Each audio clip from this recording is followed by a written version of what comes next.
Un Gustavo Costas, como dije anteriormente, que hoy en día me parece que tiene menos elementos para poder ir a por los partidos. Me parece que en su momento, creo que lo habíamos hablado al principio de la temporada, echó mucho de menos a Maxi Salas. Es un equipo que dependía mucho de lo que hiciera Maxi Salas en solitario con Maravilla Martínez en cada uno de los ataques en su momento. Me parece que subestimó mucho el hecho de que la salida de Maxi Salas no había sido un golpe en lo que tiene que ver con lo institucional, cosa que sí me parece que ha sido finalmente. Me parece que tanto Milito como Saja subestimaron la situación. No han traído quizás un jugador con peso específico como Salas, teniendo en cuenta también que a Salas lo terminan vendiendo bien. Salas se termina yendo por $9.100.000 a River. Y con ese dinero Racing no fue a buscar jerarquía, no fue a buscar jugadores de esa característica. Racing por lo general jugaba con dos delanteros. El buen Racing de Gustavo Costa jugaba con dos delanteros. Jugaba con Maravilla Martínez y Roger Martínez, o jugaba con Maravilla Martínez y Maxi Salas, o jugaba con Maxi Salas y Roger Martínez. Así eran las combinaciones, así era el Racing de Costa, cómo funcionaba de la mitad de cancha hacia adelante, apelando justamente al talento de estos dos delanteros. ¿Qué termina pasando? Roger Martínez no termina renovando el contrato con Racing, se termina yendo porque Racing supuestamente no podía pagar su contrato.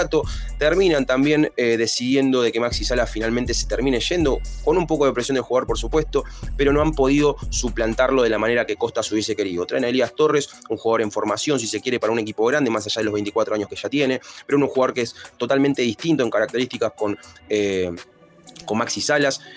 Duván Vergara, un jugador que es más organizador o quizás es más para jugar por una banda, pero me parece que también necesita un periodo de adaptación, más allá de que había muchas expectativas en torno a este jugador por la cantidad de goles y asistencias que había marcado en el fútbol colombiano, más allá que no llega a ser un relieve como para poder comparar un jugador de fútbol y decir, bueno, el fútbol colombiano es más o menos la transición perfecta para pasar al fútbol argentino y destacarse. Me parece que actitudinalmente, físicamente, el fútbol es totalmente distinto, y me parece que Duván Vergara, como en su momento Edwin Cetré, como en su momento muchos jugadores colombianos, han quizás penado al principio por el hecho de la falta de adaptación. Entiendo que hay muchos hinchas de Racing muy enojados con Duván Vergara, por muchas veces salirse de contexto de lo que pide el partido, quizás esconderse en las situaciones en las cuales Racing tiene que ir por un resultado, pero entiendo que más allá de la responsabilidad futbolística que tenga que tener Duván Vergara, me parece que hay una responsabilidad de parte de la dirigencia en no haber suplido bien o de buena manera la salida de Maxi Salas en su momento, teniendo en cuenta, como dije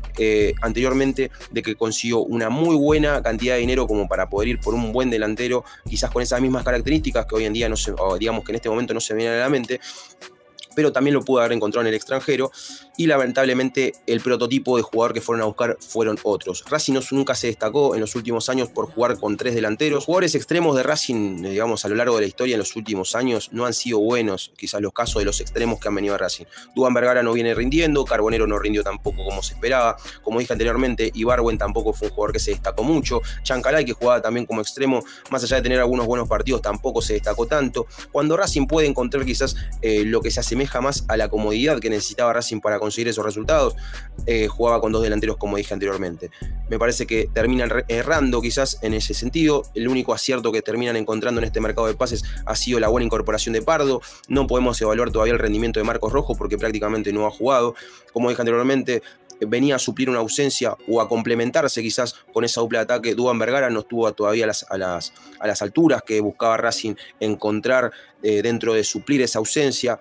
Elías Torres, por supuesto, es un jugador que era una apuesta, no era una realidad, honestamente. Entonces, volviendo al punto y finalizando con esto, Maxi Salas ha sido una bala que le entró muy profunda a la dirigencia de Racing y que no ha podido suplir su ausencia en el momento en el que decidió vestirse de blanco y con la banda roja. Entonces, Racing se tiene que replantear nuevamente en pensar si verdaderamente, o sincerarse consigo, entendiendo si verdaderamente tiene más o tiene menos, pero por lo menos para mí, y quizás alguno también puede llegar a pensar igual que yo, me parece que Racing tiene menos que aquel equipo que se termina consagrando campeón tanto de Copa Sudamericana como la Recopa.